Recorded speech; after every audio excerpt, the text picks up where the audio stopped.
Connor Bedard and Frank Nazar both score as the Blackhawks upset the Avs.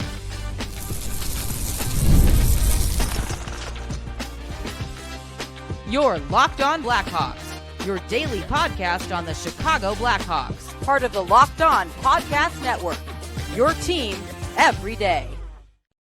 What's going on, Blackhawks fans? Welcome back to another episode of Locked On Blackhawks, part of the Locked On Podcast Network, your team every day. Per usual, just a brief reminder to please go and hit that like button. Jump in the comment section down below as well to give me your thoughts on the Blackhawks' 3-1 upset victory over the Avalanche last night, and also share your reaction to Jeremy Roenick interestingly calling out Connor Bedard on his podcast recently, which, by the way, I will be touching on during segment 2.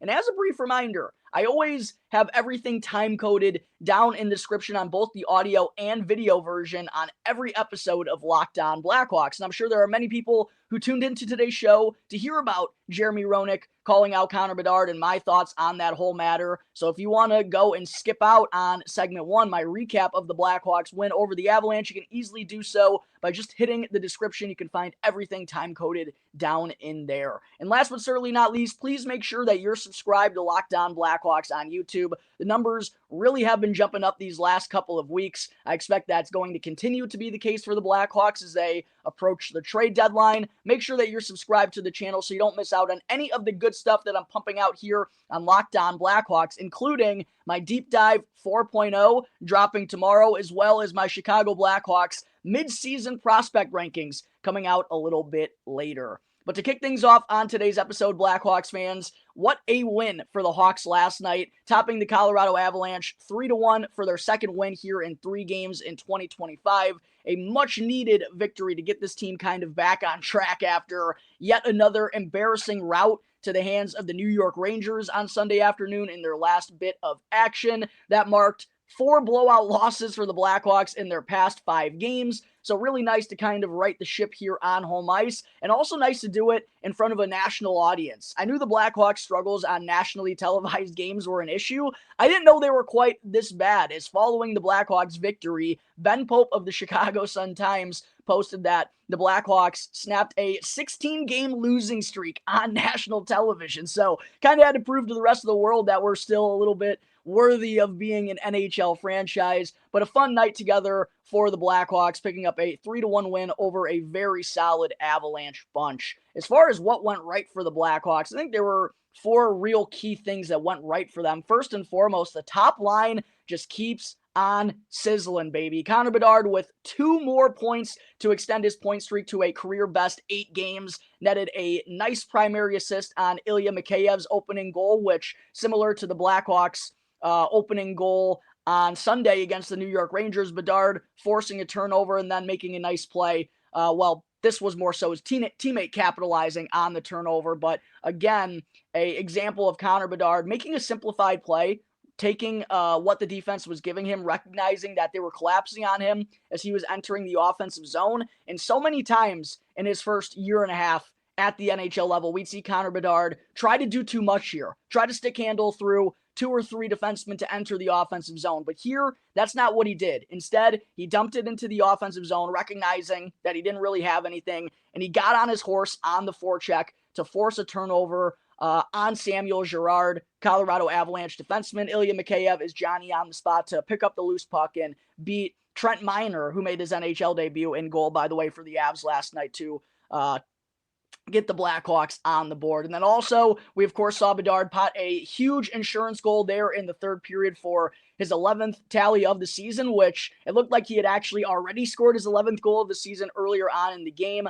Unfortunately, though, the goal was overturned after an official review due to a distinct kicking motion, which I thought it was kind of bang-bang. To me, since they called it a goal on the ice, I thought it should have stood because there just wasn't enough conclusive evidence that this was an intentional kick, in my opinion, from Connor Bedard. But I did understand where the refs were coming from overturning this because there was a little suspect movement out of number 98's left skate. But no harm, no foul. Nice to see Connor Bedard kind of just let that build an extra, bigger chip on his shoulder there. A beautiful snipe for his second point of the game and 11th goal of the season. Points in 8 consecutive games now for Mr. Connor Bedard. And his right-hand man, Tyler Bertuzzi, stays red hot as well. Bertuzzi with a really nice primary assist on Bedard's insurance goal, recognizing that Bedard had a lot of time and space in the neutral zone to walk through the blue line and get that shot off. Bertuzzi immediately gets the puck over to Bedard, knowing he's got time and space. That now has extended Bertuzzi's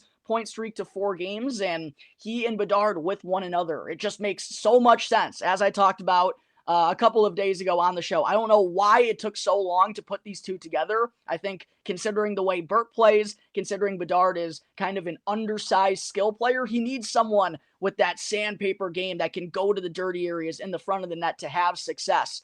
I don't know why it took so long for these two to play with one another, but it's not surprising to me in the least that the Blackhawks top line has been playing at its best that it has really since Connor Bedard stepped onto the NHL scene, now that he's got a good net front presence in Tyler Bertuzzi. Ilya Mikheyev, by the way, getting another opportunity on the top line. I do like his wheels with that duo. I think everyone on that top line kind of provides a little bit something different, but Bertuzzi, Bedard being the 1-2 punch leading the way. Nice to see them continuing to drive this Blackhawks offense. The problem as of late, despite them having a nice stretch, is the Blackhawks just haven't gotten enough support from the rest of their offense. But they did get it last night, and it came from the kids. How about it? Frank Nazar with his best game in the NHL so far this season. Absolutely dominant. And Connor Bedard and Frank Nazar, for the first time together, both score in the same game. I thought it was awesome to see Scott Powers of the Athletic, tweet out that the Blackhawks are now 1-0-0 when Connor Bedard and Frank Nazar both score in the same game. I'm sure there are many of you Blackhawks fans remembering when Christopher Kamka would tweet out what the Blackhawks record was when Patrick Kane and Jonathan Toews would score in the same game. But Frank Nazar was an absolute menace last night, and I think last night was really the first time we got to see what the Blackhawks offense and future could look like with Connor Bedard as the top line center and Frankie Nazar as the second line center, because those were the two best lines for the Blackhawks in this game. Frank Nazar was a man on a mission, and he's had a lot of good performances since getting called up, and he's had a lot of good chances to net that first goal of his tenure. Unfortunately, the finished product just hasn't been there for him, but nice to see him not down on himself, not compounding issues, and having a really solid game against a, like I mentioned earlier, really, really impressive Colorado Avalanche bunch. Nazar ends up with the game-winning goal. Good play for him to drive the net in transition, make a heads-up play to pass it over to Teuvo Teravainen on an odd-man rush. And how about Colton Dach as well, picking up his first NHL point with the primary assist on Frank Nazar's goal. Simplified play out of Colton Dach, which is what I like from him, and it reminds me of Ryan Donato.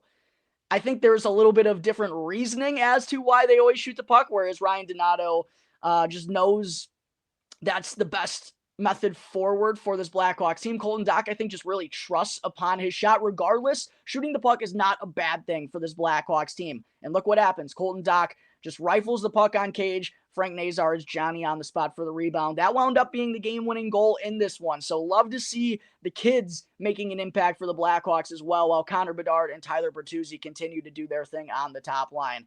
The number one star of the game for the Blackhawks last night, though, probably is Petr Mrazek. He was exceptional, because without him standing on his head, the Blackhawks probably don't walk away from this game with 2 points. And it was nice to see out of Mrazek, considering there have been a lot of bumps in the road over the last month or so since he's been dealing with that groin injury. As I've talked about on the show numerous times, it's something that's plagued him throughout his career. So nice to see Mrazek kind of get back on track here and perform like we still know that he's capable of, in a performance that we've seen from him multiple times throughout his Blackhawks tenure. Stopped 36 of the 37 shots that he faced. Undoubtedly his best performance since returning from injury. And oh yeah, it was also his first victory since Blackout Wednesday, November 27th against the Dallas Stars, where Taylor Hall scored a hat trick. So sure, that had to feel good for Petr Mrazek. You probably could have gone with either he or Connor Bedard as the number one star last night, but they were both absolute game breakers for the Blackhawks. Fourth and final thing that went right for the Hawks last night, though, I thought Seth Jones also played his best game since returning from that right foot injury. Picked up an assist on was it Frank Nazar? No, he picked up the secondary assist on Connor Bedard's goal to kind of ice it there in the third period, but more so than the point that Seth Jones picked up. In the defensive zone, he was much more consistent and much sturdier than we've seen him over the last couple of weeks. It's been a real bumpy road for him defensively since returning, and I also think part of that was playing with Wyatt Kaiser, who I believe works really well with Seth Jones on the top pairing, and I thought Kaiser made some excellent plays last night. He and Jones have worked well with one another, and I think whenever Seth is able to find his footing and just play sturdy, because we know he's going to play 20-plus minutes every night, but when he's playing that much and is a liability in the defensive zone, which unfortunately has been an issue for him, as I've mentioned over these last couple of weeks, that's when he's really crushing this Blackhawks team.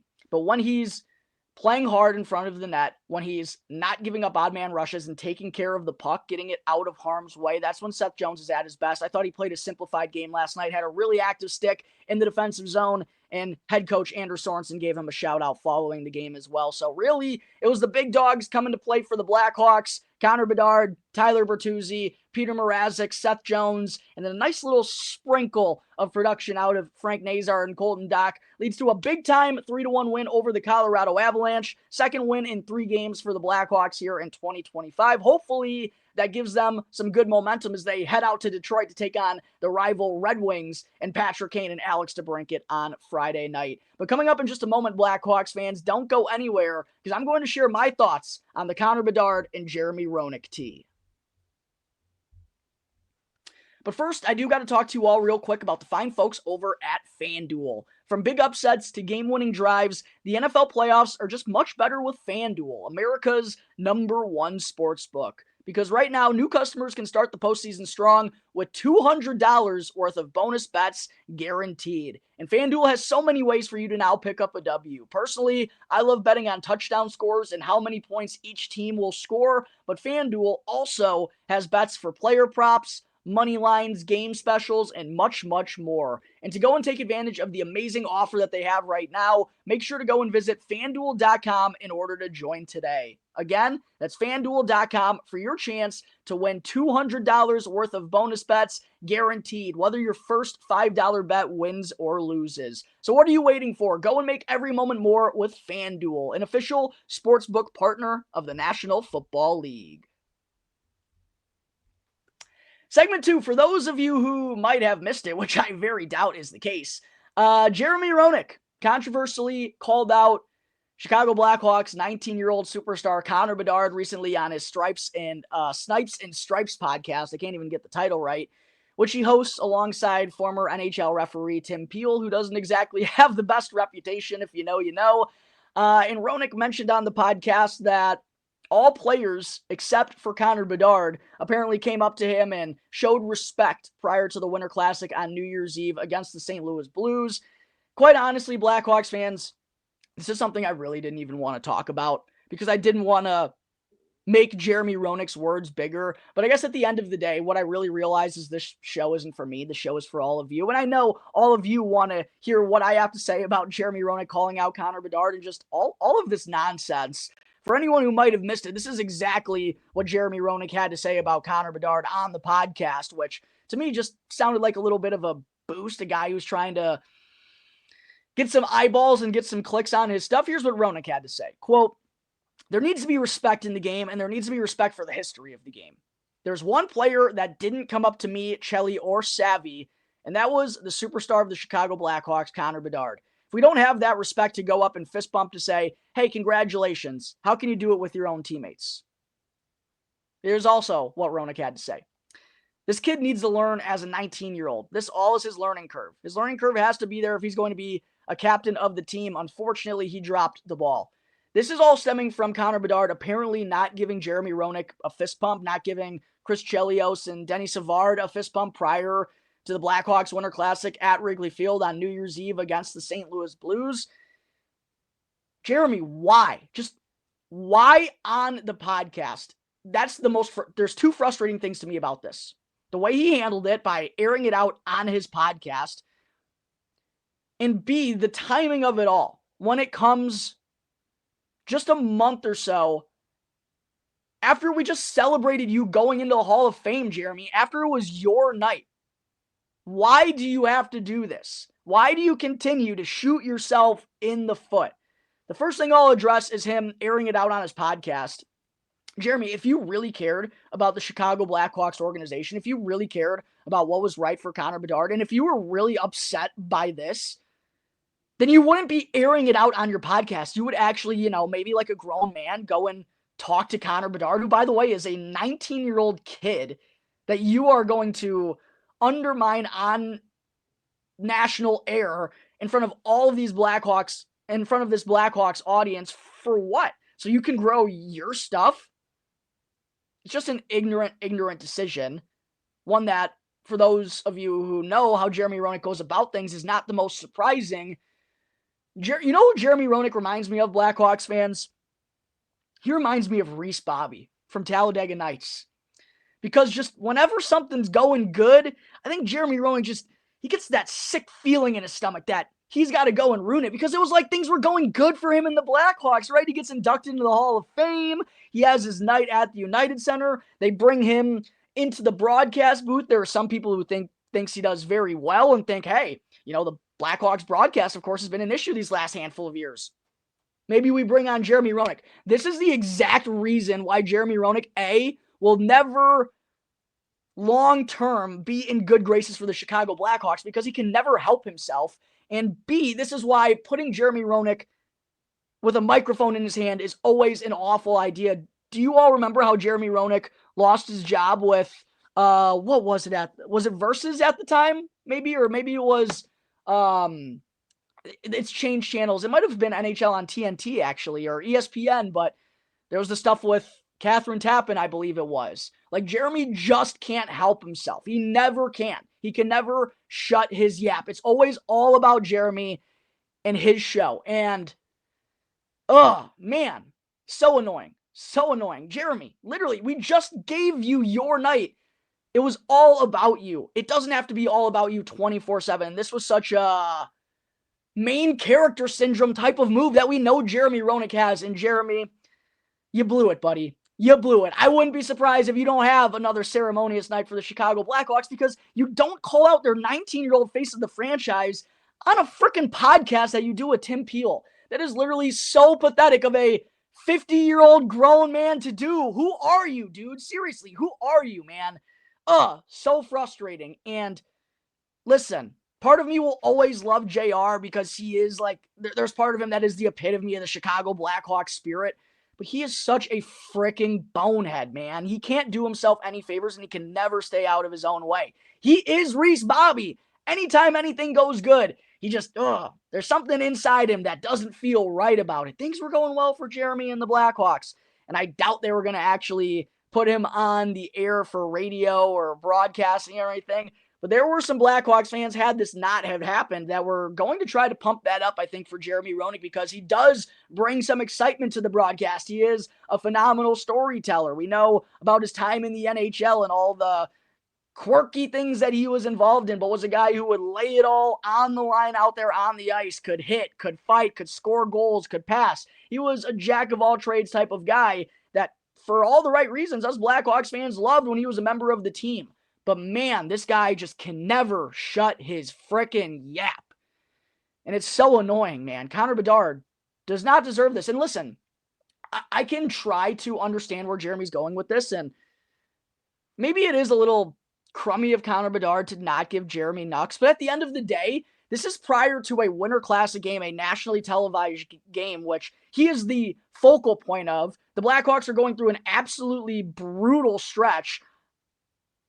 And you're pissed because Connor Bedard doesn't give you knuckles a couple hours prior to the game?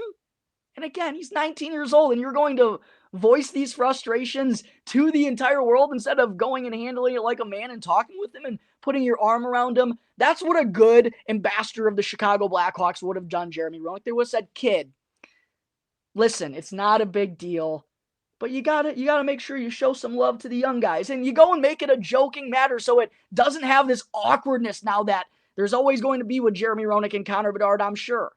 If he really cared, that's how he would have handled things. He would have made it a true learning lesson for Connor Bedard instead of claiming, this is all part of the learning curve. The learning curve has to be there if he wants to be the captain. Jeremy, if you really care about this organization, you really care about Connor being a good captain, this would have been a great learning moment, a great interaction for you and him. Be like, hey, make sure you go and show these kids love.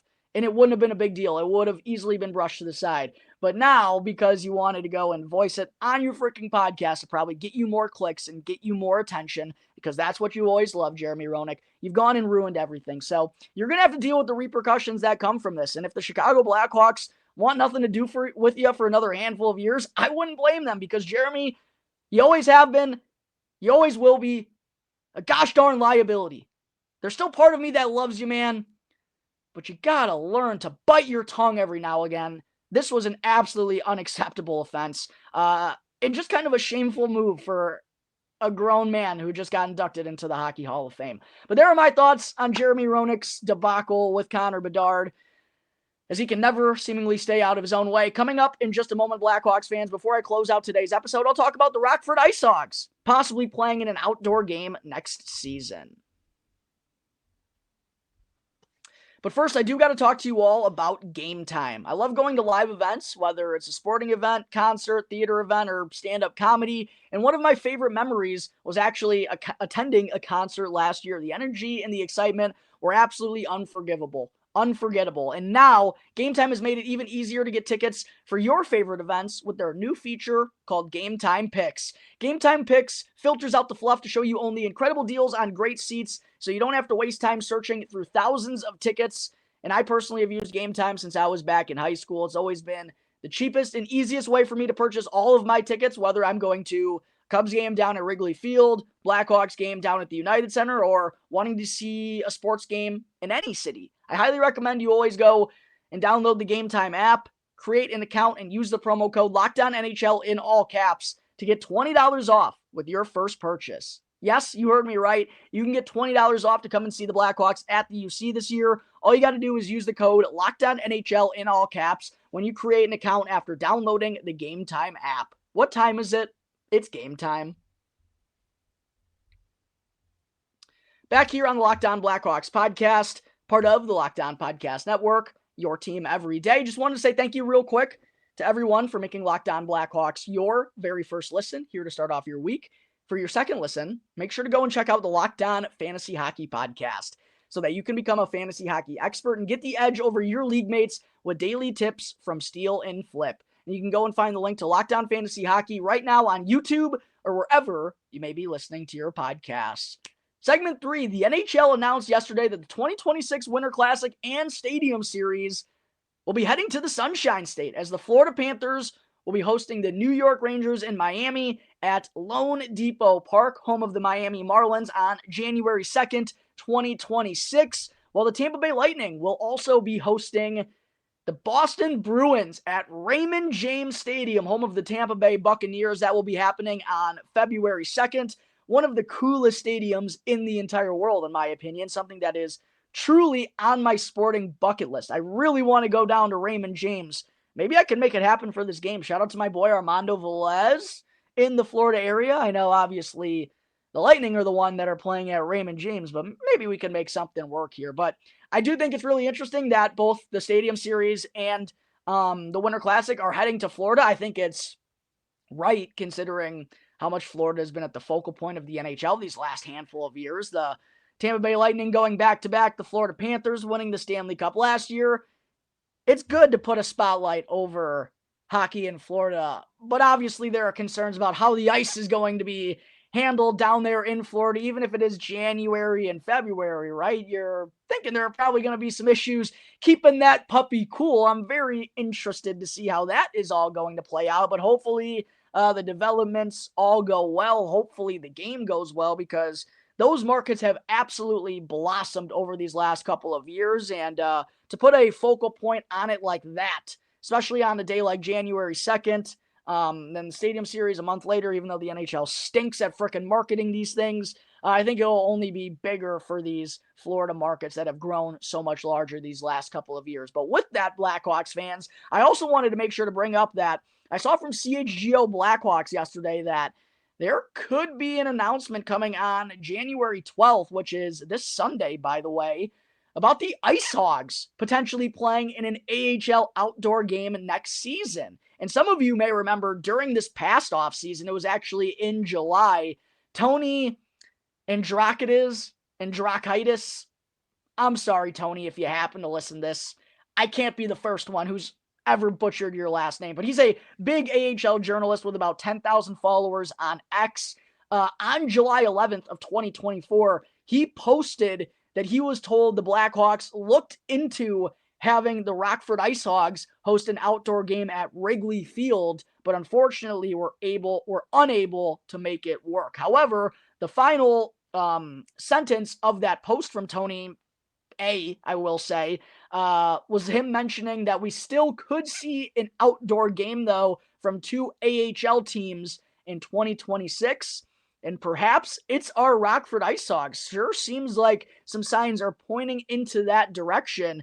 Maybe against the Chicago Wolves. I don't know exactly how they'd want to go about it. They'd probably want another premier AHL market. Someone probably like, obviously the Hershey Bears have won a ton as of late. The Laval Rocket, Montreal Canadiens are just a huge fan base. Maybe that's a game to put a focal point on. But I think this would be a really cool idea. And the Blackhawks in Winter Classics and Stadium Series have gotten really stale, especially their lack of success. I think it would be cool to have the Rockford IceHogs take part in an outdoor game or a Winter Classic type situation. Let me know your thoughts on that down below in the comment section. Let me know your prediction on the game matchup as well, should this go down for the Rockford IceHogs. But that's going to wrap up today's episode of Locked On Blackhawks. As always, thank you all again for joining me on the show. Be sure to go and follow Locked On Blackhawks for free right now, wherever you may be listening to your podcast, and to go and subscribe to Locked On Blackhawks on YouTube. That way you can get the latest episode as soon as it becomes available each and every day.